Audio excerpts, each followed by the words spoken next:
आज मैं आपको द वन थिंग बुक के ऐसे नियम बताऊंगा जो आपको आपके लक्ष्य तक ले जाएंगे। एक रूसी कहावत है, यदि आप 2 खरगोशों का पीछा करेंगे तो आपके हाथ में एक भी खरगोश नहीं आएगा। हमारी लाइफ में ऐसे बहुत से मोड़ आते हैं कि मन करता है कि मैं डॉक्टर बन जाऊं, फिर कुछ टाइम बाद मन करता है कि मैं इंजीनियर बन जाऊं, फिर कुछ टाइम बाद सोचते हैं कि मैं आर्मी ज्वाइन कर लूं और ये भी कर लूं वो भी कर लूं, इस दुनिया का सब कुछ मैं ही कर लूं। फिर लास्ट में आपके हाथ में कुछ नहीं आता। ऐसा क्यों होता है? क्योंकि आपने एक चीज पर फोकस करने के बजाय बहुत सी चीजों में अपनी एनर्जी वेस्ट कर दी और इसी वजह से आप अपनी लाइफ में कुछ नहीं कर पाते। यहाँ पर सीधी सी बात यह निकल कर आती है कि आप पहले कोई एक चीज डिसाइड कर लो कि मुझे एक चीज में मास्टरी करनी है और वो कुछ भी हो सकता है, उसमें अपनी पूरी ऊर्जा लगा देनी है। रात दिन एक कर दो अपने लक्ष्य को हासिल करने के लिए। किसी लक्ष्य को पाने के लिए इस हद तक मेहनत कीजिए कि किस्मत भी बोले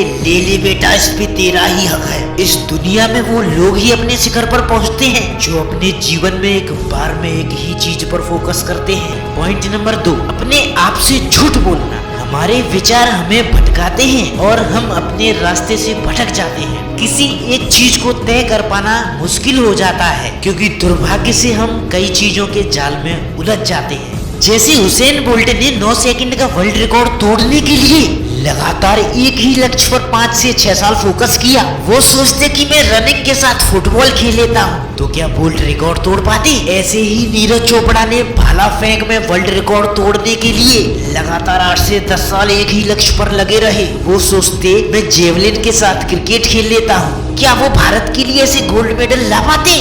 नहीं ना। जब आप एक साथ कई चीजों को करने की कोशिश करते हैं तो आप ऐसे में किसी भी काम को बेस्ट तरीके से नहीं कर पाएंगे। यदि आप मल्टीटास्किंग को सफलता के लिए बेस्ट तरीका मानते हैं तो ऐसा नहीं है। यह वास्तव में आपको आपके लक्ष्य से पीछे ले जाता है। जैसे द वन थिंग बुक के ऑथर ने बताया है कि हम इसे मल्टीटास्किंग कहते हैं, जिसका अर्थ है एक ही समय पर कई सारे काम करने की योग्यता। मगर एक बुद्धा इसे बंदर का दिमाग कहते हैं। असाधारण परिणाम सीधे तौर पर इस बात से निर्धारित होते हैं कि आप अपनी एकाग्रता को कितना सूक्ष्म कर पाते हैं। जैसे हर एक बड़ा परिवर्तन डोमिनो के गिरने की तरह ही शुरू होता है। 1983 में लोन वाइटलैंड ने अमेरिकन जर्नल ऑफ फिजिक्स में लिखा कि उन्होंने 8 डोमिनो के एक लाइन में खड़ा किया। हर एक डोमिनो अपने से पहले वाले से 50% बड़ा था। पहला 2 इंच लंबा और लास्ट वाला लगभग 3 फुट लंबा था। इमेजिन करिए कि 18वें डोमिनो को आते आते इसकी लंबाई कुतुब मीनार जितनी होगी, 30वां डोमिनो एफिल टावर के बराबर और 31वां डोमिनो माउंट एवरेस्ट से 3000 फुट ऊंचा और 57वां डोमिनो धरती और चांद के बीच पुल का काम करने जितनी लंबाई होगा। डोमिनो का गिरना एक हल्के से धक्के से शुरू हुआ जो बड़े धमाके पर जाकर खत्म हुआ। जब भी आप सक्सेस के बारे में सोचें, अपने लक्ष्य तक जाने की कल्पना करें। यदि आप अपने लक्ष्य को ठीक से तय करते हैं और आप अपनी सारी ऊर्जा एक ही लक्ष्य पर खर्च करते हैं तो चांद पर जाना भी संभव है। इसी तरह आपके छोटे छोटे कदम आपको बड़े लक्ष्य तक पहुंचा सकते हैं। जैसे डोमिनो का गिरना एक हल्के से धक्के से शुरू हुआ जो बड़े धमाके पर जाकर खत्म हुआ।